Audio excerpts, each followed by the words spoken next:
વડોદરા શહેરના છાણીથી મધુનગર અને મધુનગરથી છાણી અવર જવર કરવા માટે સરકાર દ્વારા બ્રિજ બનાવવામાં આવ્યો હતો।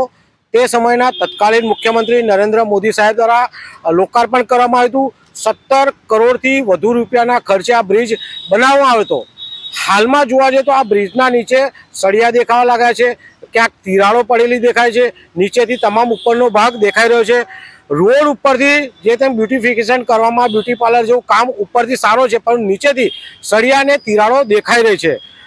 આ બ્રિજ પાછળ 17 કરોડ રૂપિયાનો ખર્ચો કર્યો છે, ત્યારે આ બ્રિજ બનાવનાર કોન્ટ્રાક્ટર દ્વારા ક્યાંક ને ક્યાંક ભ્રષ્ટાચાર આચરવામાં આવે તેવું દેખાઈ રહ્યું છે। વડોદરા મહાનગરપાલિકા હોય કે રેલવે તંત્રના કોન્ટ્રાક્ટર દ્વારા અહીંયા મસ્ત મોટો ભ્રષ્ટાચાર કર્યો હોય તેવું ફલિત થઈ રહ્યું છે।